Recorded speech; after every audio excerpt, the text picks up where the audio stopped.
Hello guys, thank you very much for joining in. We're going to be starting out with this chapter called Estimation and Inference. Okay, this is the chapter where we start entering into forecasting. Okay, how do we do forecasting? Okay, the basic idea is that we have an entire population.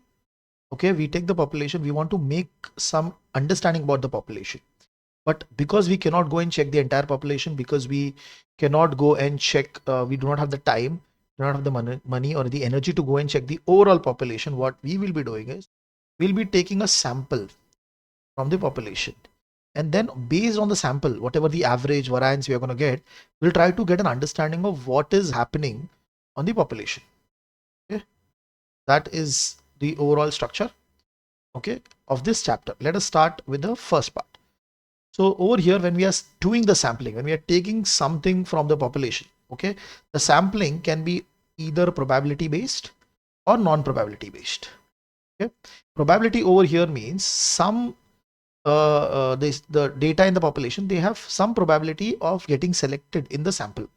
So read this line: when selecting a sample, when we know the probability of each sample member in the overall population, which means what are the chances that the data in the population, each of them, what are the chances that they will get selected into sample?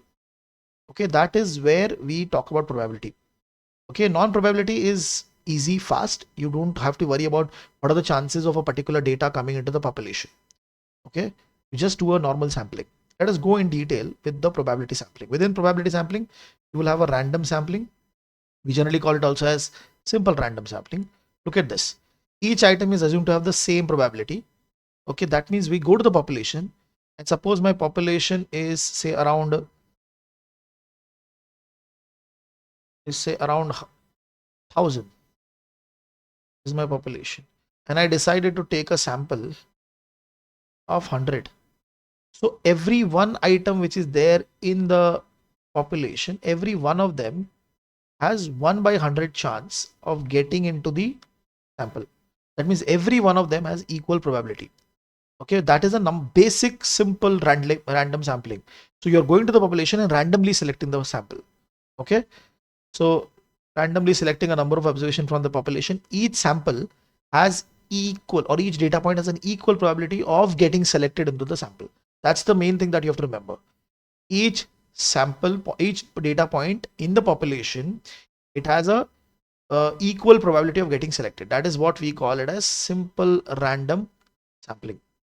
Okay, what is the non-probability sampling part? Okay, this is very easy to do and it has a very low cost. Majority of the time we use judgment.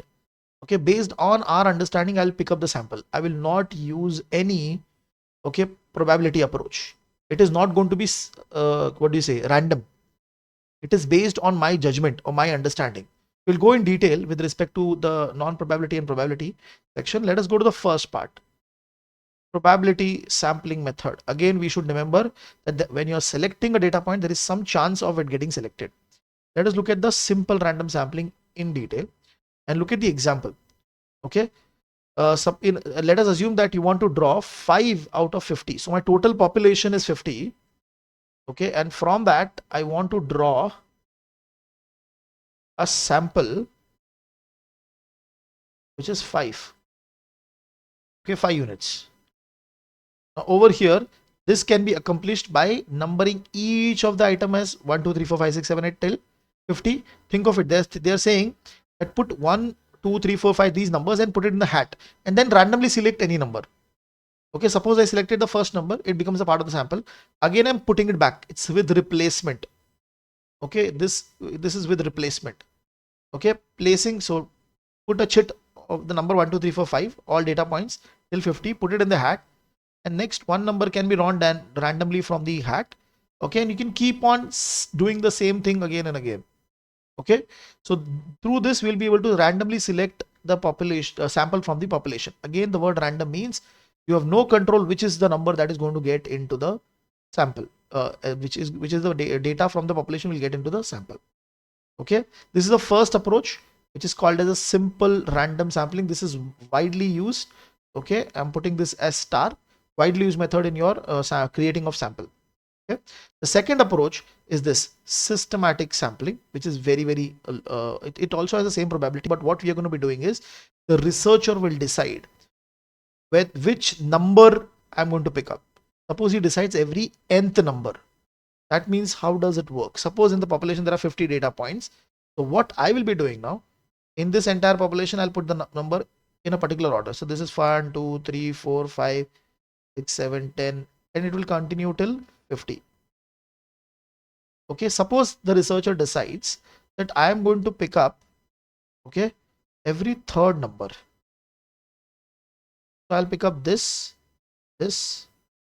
was 8 also over, so this 12, right? So I'll every third number I'll pick up. That is a systematic. Again, this is not a simple random sampling. What is effectively happening over here is that you are looking at, you have created a system, a logic at every 10th number, every 5th number, and you're following that order. Okay. So that is the overall approach. That is called a systematic sampling. Every nth number will be picked, and whatever the 10th number is, that will become a part of the sample. So every third number, 3, 6, 9, 12, 15, all of these will become a part of the sample. Okay. I'm taking a quick pause till this section. Any confusion on this point, let me know.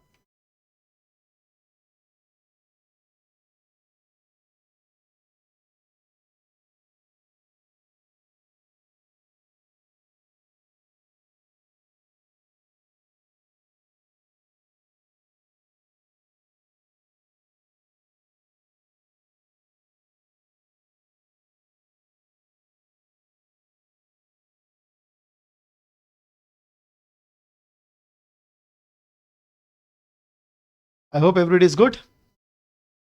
Shall we move towards the next section, which is stratified random sampling?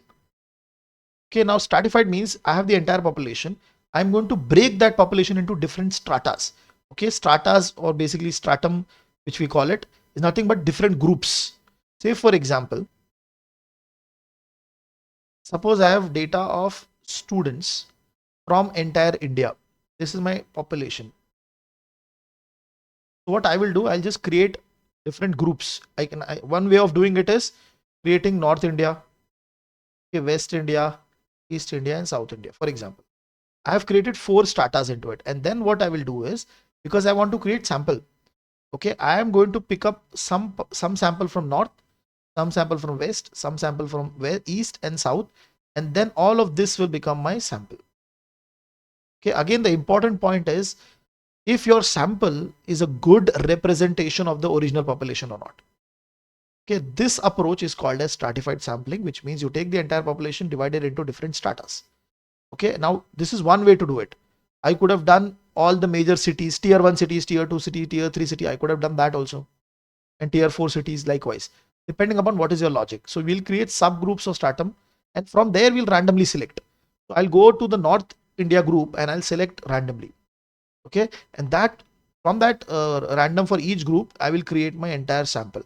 Again, the logic is that what is the overall, is the sample matching to the overall population? Now, how many strata should I create? It depends upon how big is the population. Okay. For example, stratified sampling is often used in bond indexing. Okay. Now over here, what we are doing is, the bond size in the US market is very big. So we can create different categories or different stratas based on, say, for example, ratings of bond, which reflects the riskiness of the bond. Okay, so major risk factors that the bond might face. So I can bifurcate based on rating, I can bifurcate based on duration, maturity, coupon rate. And then once I've bifurcated, I can take some sample from each group, and then I can combine it to form my final sample. How does it actually work? Let us go to this example. Okay, suppose you want to create a sample of 100 and you have 1000 bonds in the population.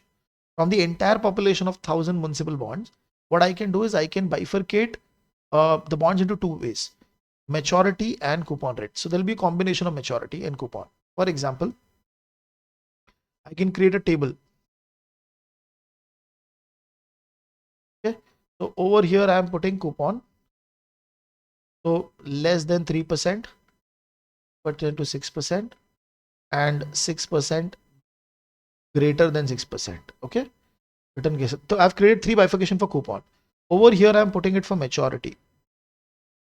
Okay, less than 1 year, 1 year to 10 year, 10 year to 15 years, and say greater than 15 years. And for each cell, I'll bifurcate how many actually might come out of this. So out of total 1,000, I can say, okay, I can go and check, okay, how many number of bond actually fall into each category. So how many bonds are there which has a coupon less than 3% and maturity of less than 1 year. So, okay, there are say 100 bonds, for example, and there are 50 bonds, and there are 60 bonds. Likewise, I'll keep on filling all the details in the matrix. Okay, this is one way to do the bifurcation. And from each cell, which is nothing but a combination of matrix, maturity and coupon, I'll go and pick up the sample. Okay, now look at this example, further more detail. To sample from a cell, suppose there are 50 bonds which are with 2 and 4 years of maturity and the coupon rate is less than 5%. This is one cell. Okay, and there are 50 bonds. We can select 5 bonds. Okay, now why I have taken 5 bonds? Only 5 bonds. How many samples to pick, it depends upon what is the weightage of that cell. Okay, what does that mean? If I go over here, let me just hypothetically put some numbers.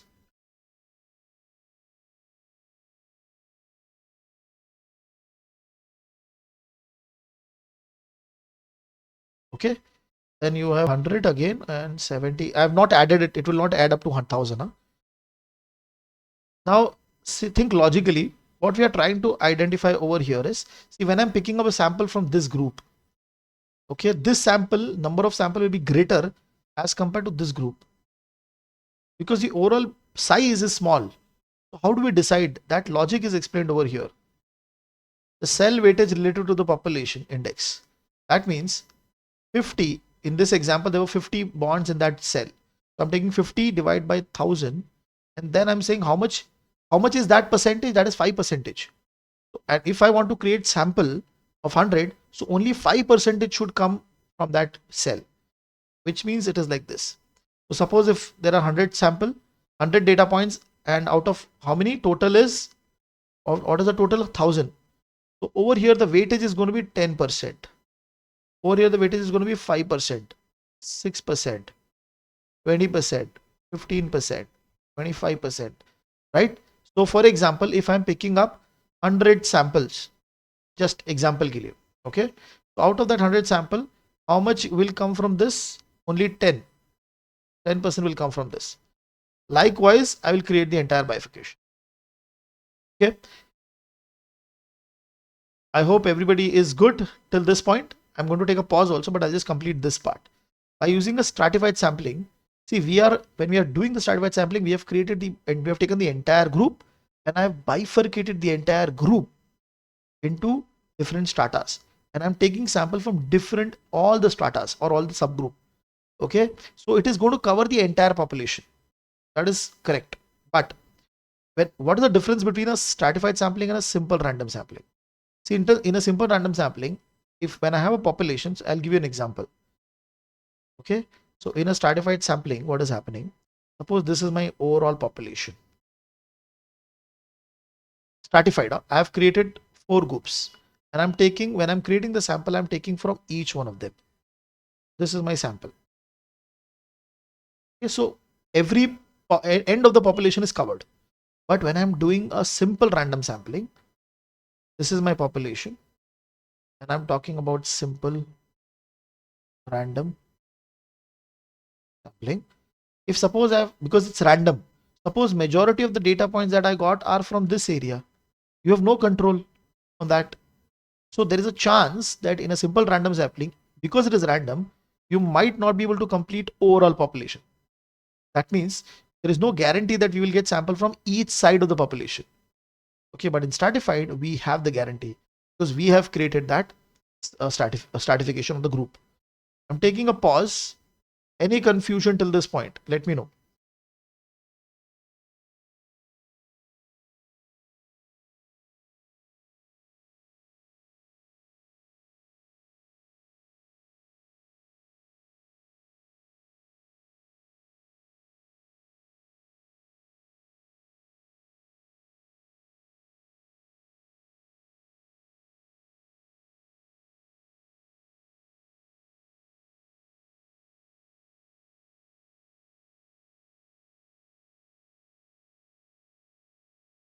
All good? Shall I move towards the next section? Cluster sampling. Okay, now what is happening over here when we talk about cluster sampling? Okay, it is based on the subset of the population. Okay, subset again similar to stratified. Okay, but see, but in this case, we are assuming that each subset is a representation of the overall population. If you go to stratified sampling, okay, in this example, we have created 4 stratas. This one strata is not representing the overall population. It is only a part. That is one difference. Okay. For example, when we talk about cluster sampling, suppose we have a data of personal income for a state resident by a country. The data for each country is a cluster. What does that mean? So I can think of GDP or say average population income for each country in Asia. So India is one cluster, Nepal is one cluster, likewise. Okay, that is the basic difference. Now, what we are looking at is in one stage clustering. Okay, we will select a cluster randomly, and all the data in this cluster comprises the sample. Okay, so basically the important part will be choosing the cluster. You know, one step. This is basically a one-step approach. So, for example, if I have, look at this. Suppose if this is the entire South Asia data, in which India is there, Sri Lanka is there, Pakistan is there, Bangladesh is there. This is one cluster. Okay, in one step, when we're doing the one step clustering, I'm directly going to go and pick up one cluster at all. And this entire thing will become my sample. Okay, and the way I'm creating this cluster, that it represents the overall data. Okay, we try to represent it in matching the overall data. In a 2-step, this is a higher version. Okay, we'll randomly select random samples from each of the selected cluster comprises the sample. What does that mean? In a 2-step, what I'll do, first I will select anything. For example, I'll select Bangladesh. I'll go to Bangladesh, and in this from this Bangladesh cluster, I'll go and select randomly data, and that will become my sample. The entire cluster is not my sample. Okay, basically this is a higher version. In one step, I just pick up the cluster and that becomes my sample. In the second step, what I'm doing is we choose the cluster, and from that cluster we go and select the data points randomly. Okay. Stratified sampling is, they have explained you the difference. How does stratified sampling is different? Okay, in stratified sampling, whatever clusters we have created, we are just going to take from each. In this case, that is not as happening. So cluster sampling is slightly different. Okay, cluster sampling is slightly different. I'm taking a pause. Read this 2 paragraph.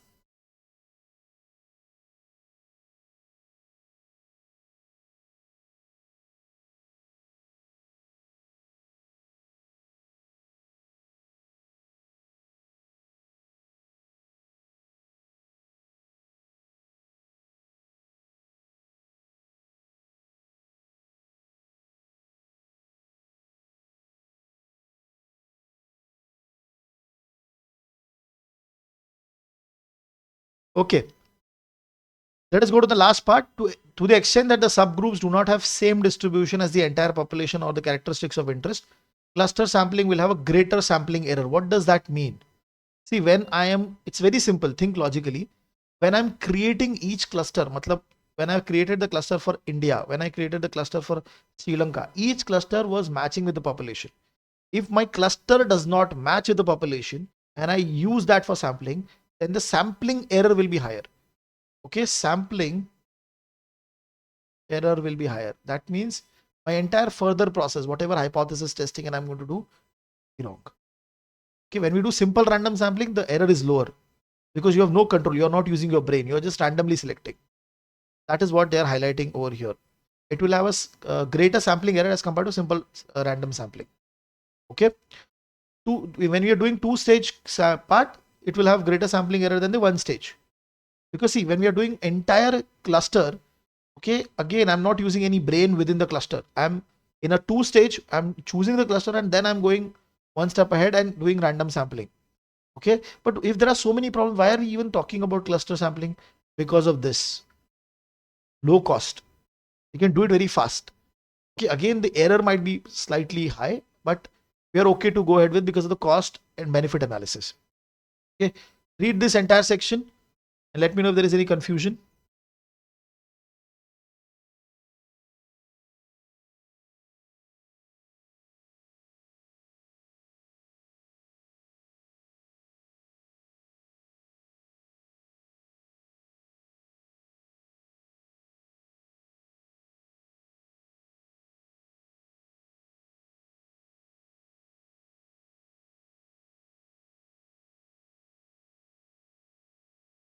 Let us move forward towards the next section. Non-probability sampling method. What is happening over here is, again, non-probability means I am not going to use any approach. It's basically based on my convenience, based on my judgment. Okay, so there are two sub approaches. Okay, convenience sampling. So suppose I want to do a survey of entire students in Mumbai, and I stay in Andheri, for example, which is a location in Mumbai. I can go to the nearby areas and I can select the sample because it is convenient for me. I will not be able to go to the every nook and corner of Mumbai. Okay, so when you're selecting the sample data based on the ease of access of data, which is easily available. Okay, again, when you do this, the chances of sampling error will be greater because the sample that you have taken, it is not a true representation of the population. Okay, true representation of the population. Analysts should initially look at the data before adopting this method. Okay, this is very logical. Now, if I'm saying I want to select data for all the students from India, and I'm only choosing from Maharashtra, say West Bengal or Tamil Nadu, it is not representing the entire India. Whatever answer we'll get is not matching with the data of the population, which is why the sampling error is going to be greater. Judgmental sampling, generally this is done when you have an experience on particular market. Okay, each observation is selected from the larger data set. That means sample is selected based on experience and judgment. For example, a researcher is interested in assessing a company's compliance with accounting standards. Okay, and he realized that he may have experience suggesting that evidence of non-compliance is typically found in certain ratios. What does that mean? When you look at the company's balance sheet, what he's saying, instead of how to understand whether a company is following the rules and regulation or not, following the compliance or not, just check this ratio because it is based on the experience. Over here, the problem is there can be researcher's biasness. Okay, or he made a wrong judgment. That can also be the case. Suppose the ratio that we selected is wrong. Okay, I'll give you an example. Suppose we want to understand which employee in the company is performing very good. Okay, I went to the chief human resource officer and I asked him, okay, as per your understanding, what is the metrics which will help us to understand? So he's saying, okay, check the in time and out time of this employee. How much time he is spending. Okay, but when you are saying that, we are saying that okay, the time he spends tells us that he's productive in the office. That might be wrong. Okay, that might be wrong. So over here, if he makes a wrong judgment, there will be sampling error which is higher. Okay, so sampling error will be higher if there is a poor judgment or any biasness. Biasness means based on his recent experience, he is asking you to choose the particular metrics. Okay, so that there can be problematic because this judgmental sampling may, you might get the sample, but it might not be true representative sample. What is true representative sample? It is not representing the overall population. It is not matching with the characteristics or the interest of the overall population. Okay, that is the idea.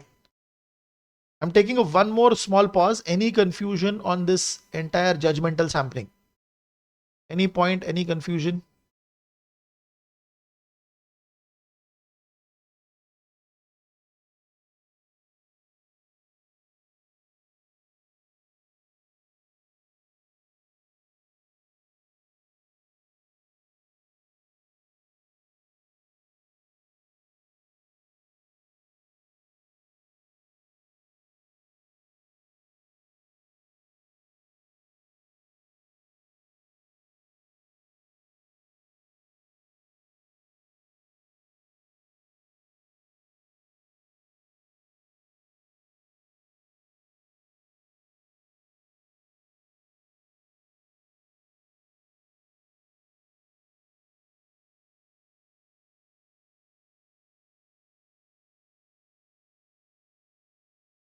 Why is sampling error higher in cluster sampling as compared to random? Because see, when we are doing random, I'll just quickly go to the query that has been asked. Generally, क्या होता है, when we have a random sampling, this is my entire population. I can pick up anywhere. That is random. But when I'm doing clustering, I'm creating some groups which I feel is matching with the population. Okay, so this is cluster 1, this is cluster 2, cluster 3. Either I'm checking this full, in one step I'm using this full, or else in the second step I'll choose one cluster and from that I will select samples. Do you realize there is high chances that this entire cluster might not match with the overall population? So that is why the sampling error is going to be higher. Clear, Karan? Let us move forward towards the next section. An important consideration when sampling is ensuring that the distribution of data of interest is constant for the population. That means, suppose I've taken historical data. If the history does not match with what might come in the future, then whatever sampling you are taken, you're doing any forecasting, it will not give you a good result. Think logically. Suppose you have taken data from 2000, US banking data from 2005 and 2007. Okay, this may not be appropriate because things have changed in between. Why? 2007 and there was a huge banking crisis. So things during these 2-3 period was very different than what was the normal period. Okay, so when you're taking the data, okay, and you're doing any analysis, during the 2007 and 8, the volatility in the market was very high, and the rest of the period volatility was very low. Okay, so it will give you wrong answer. Okay, so pooling entire data of 2005 to 2007 is wrong because it is not constant. This situation is not constant. During that 2-3 years, the situation was very different. So when it might not be appropriate to just take 2005 to 2015, sample mean will be very different in this case. Okay, so that is why they are saying bifurcate it: pre-crisis, post-crisis, pre-2007, post-2007, and then do the analysis. That will give you a better answer. Okay, this is just a point that they wanted to highlight. Let us move towards the central limit theorem. Okay, now over here you have to understand certain specific points. Okay, mark this entire central limit theorem as star. Very important. Okay, now what they are highlighting is these 3 pointers. Okay, these 3 pointers. In this, okay, they are focusing on variance of the distribution of sample mean. Please remember, this is distribution of sample mean. I'll explain you what is this. Mu of the distribution of sample means. Okay, and how does that n minus n greater than 30 helps you? Okay, so to understand, you'll have to come to a story. For example, suppose there is a population, okay, of 1000 data points. From this population, I picked up a sample. Let us assume the sample size is 100, and I'll keep that fixed. Okay, I picked up the first sample of 100. I found X bar for that sample. Then I took that sample and put it again in the population. That means I replaced it. I put it again in the population, and then again I choose sample of 100. Again I got X bar. Whatever sample I have, I put it back in the population. I do the same process again and again and again. Okay, so do you realize I'll get so many X bars? What I can do is I can create a distribution of X bars. Now over here, all the values are X bars. All the values are X bar. That means if I take a sample from the population, whatever different type of X bars can come, because the sample which I've taken can be selected in variety of combinations. For each one of them, there is an X bar which is available on this line. What is this? This is nothing but sampling distribution of sample mean. Okay, sampling distribution of sample mean. Okay, so what they are trying to highlight is over here, what they are trying to highlight, if you create this distribution of all the X bar and you do the average of this average, it will always be equal to mu. What is mu? My population average, a population mean. Okay, so in a simple language, what we are doing is we have all the X bars. I'm doing the average of X bar. That is nothing but mu. That is nothing but mu. The average of X bar. Okay, this is the point which is given over here. The mean of the population mu and the mean of the distribution of all population, they are equal. That is what I said. Okay, read the line. Mean of the distribution of all possible samples. Do you realize this is the same thing? Okay, we have a distribution of all the sample means. I've taken the mean of it. That is should be equal to mu. Okay, this if this is the property, this is happening, we generally call it as an unbiased property. Okay, there's one more point which has been highlighted. If I suppose take this distribution and if I find the variance of this distribution, it is going to be what? Sigma upon n. Sorry, variance upon n. That means I will take the population variance, which is this, and I'll divide by n. This is nothing but variance of the sampling distribution of means. Okay, please be attentive. Variance of the sampling distribution of mean. If this is my variance, can I calculate standard deviation? It is nothing but take the square root of this, which is nothing but sigma upon root n. This standard deviation. What is this? Standard deviation of the sampling distribution of mean. Okay, there is one more name for it, which is called as standard error. Okay, so these 2 points are over here. Okay, the variance of the sampling distribution of mean is this. Okay, which is sigma square upon n, which is nothing but population variance divided by n. What is this? This is the variance of the sampling distribution of mean. Clear? Okay, now there is one point which they have highlighted. If we have a sample size n which is greater than 30, then we can assume that the overall distribution is approximately normal. Now this is very important. Okay, very important. And how do they justify this? Read this line from here. Remember that what's going on over here is random sample of sample n. We took a sample of 100 from the population.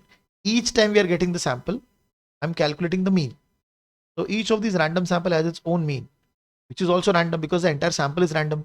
We can take different types of sample means by keep on taking the sample again and again. Okay, and all of these set of sample will have its distribution. We will assume that it is normally distributed because the sample that has been taken is greater than 30. So what they are saying is when you take the sample from the population and the sample is greater than 30, in this case it was 100, so we can assume that this distribution, what is that? Sampling distribution of mean is normally distributed. Now, because we know this, we can use Z value. Okay, I'm taking a pause. Any confusion on this? Mark this as star. Important for the exam.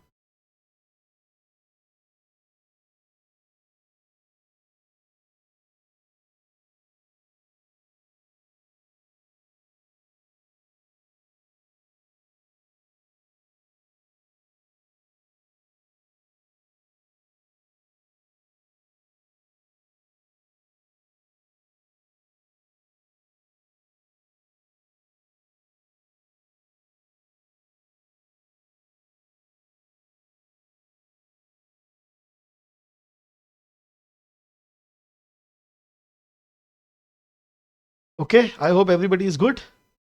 And this paragraph is the same thing. If you so what is central limit theorem saying? If you take a sample of n has to be greater than equal to part. Okay, and when you take all the sample mean, you create a distribution. The average, okay, of that is going to be mu, and the variance is going to be sigma square upon n. That means variance of the population divided by n. And the same thing is actually explained over here, which I directly captured. Okay. Now, what is the standard error? It is nothing but the standard deviation of the sampling distribution of mean. It is nothing but the standard deviation of the sampling distribution of the mean. Okay.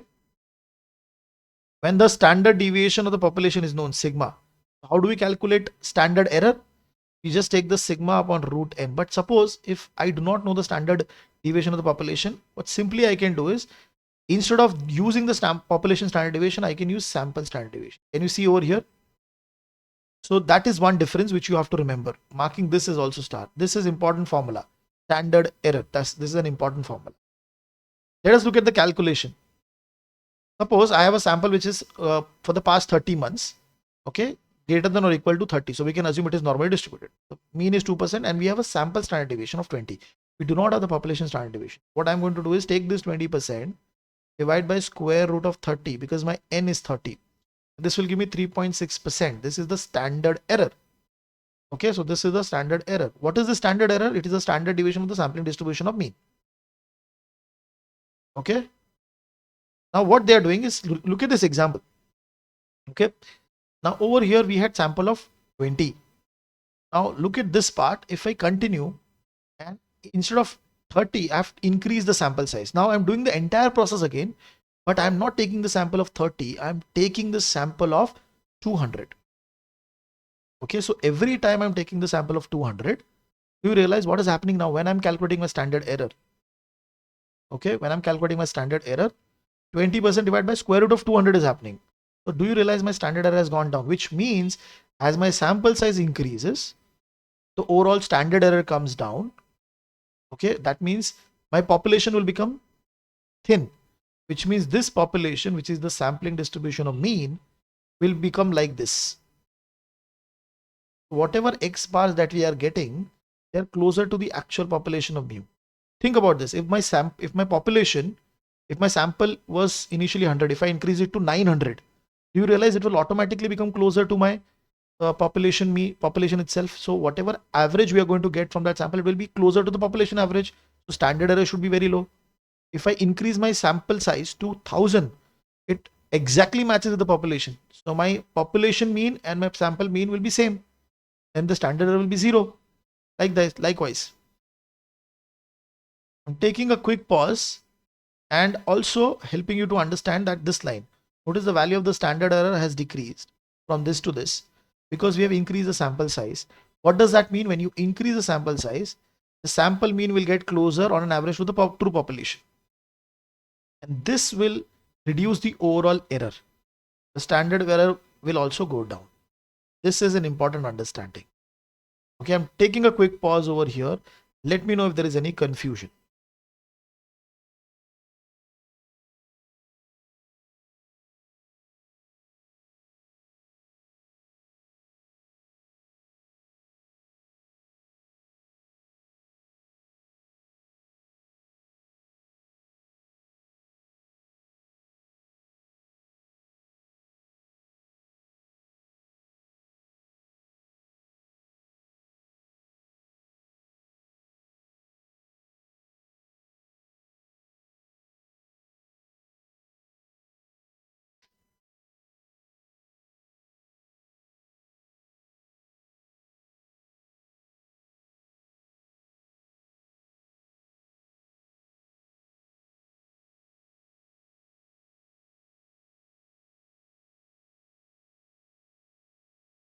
All good?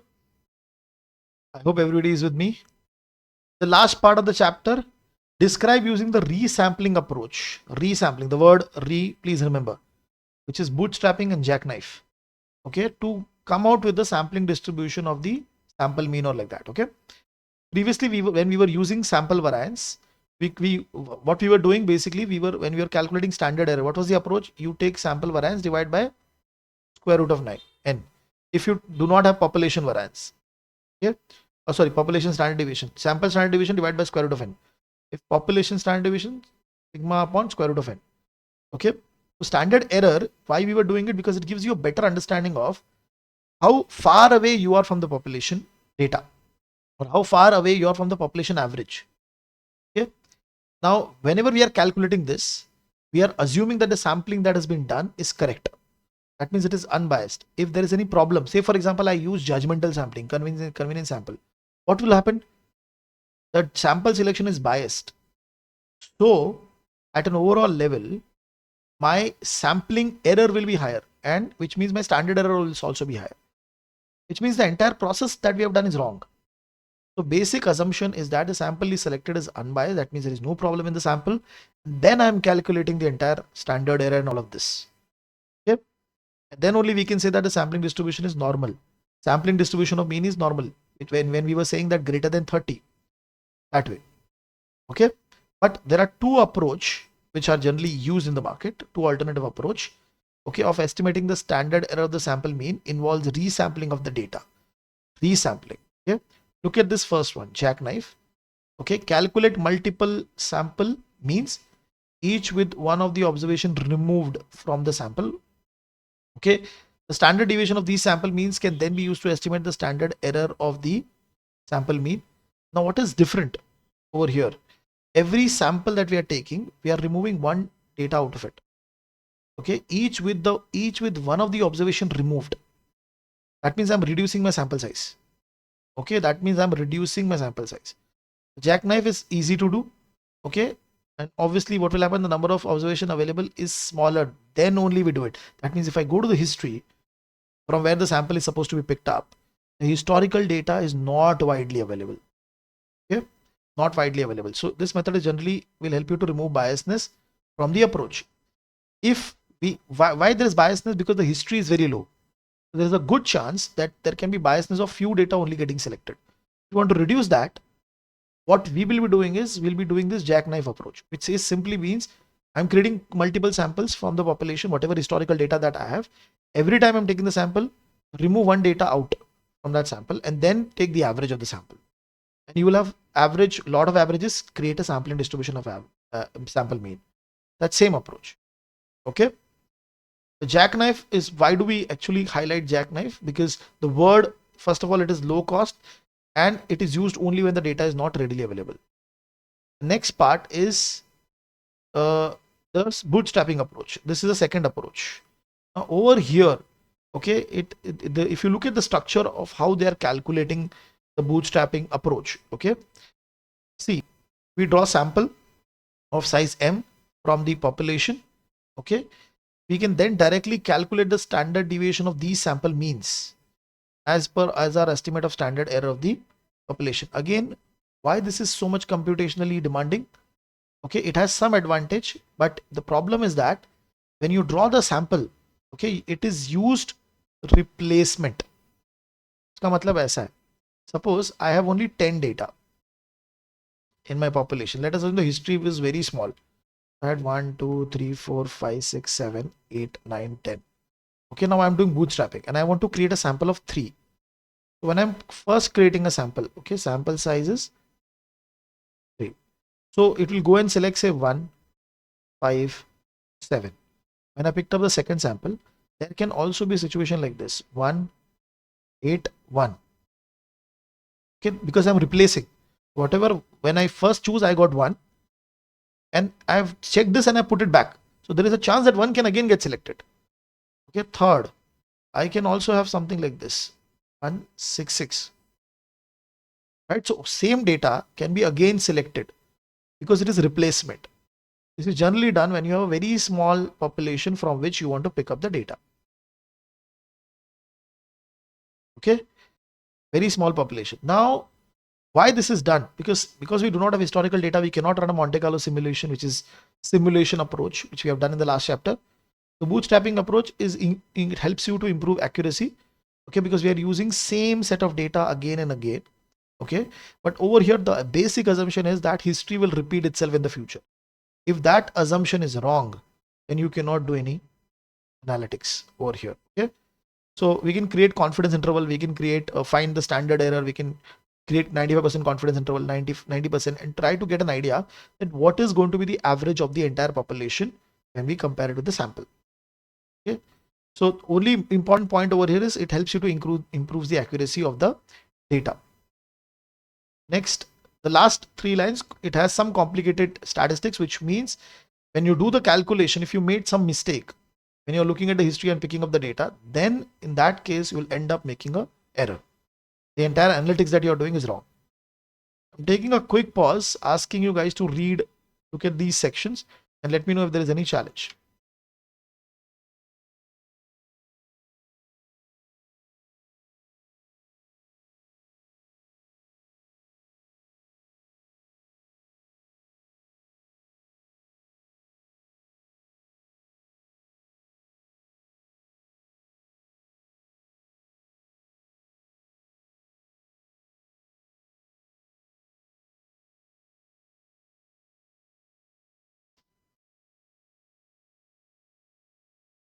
All good?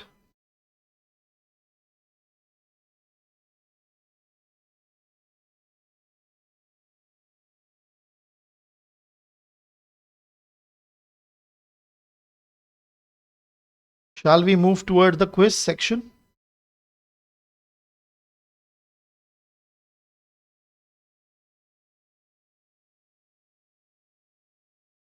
Let us move to the quiz. First one, a simple random sample is an example is a sample drawn in such a way that each member of population has what?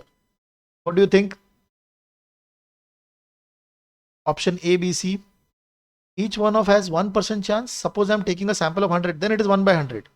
But if the sample size is 1000, it is not going to be 1 by 1000. No? 1 by 100. It is going to be 1 by 1000. The main point is each one will have an equal chance of getting included. The answer is B. To apply the central limit theorem, okay, to the sampling distribution, if the sampling distribution of sample mean, the sample is usually considered to be large if it is greater than n. What was that? N is greater than or equal to 30. This is important. You should remember this. Next, which of the following techniques improve the accuracy of confidence interval?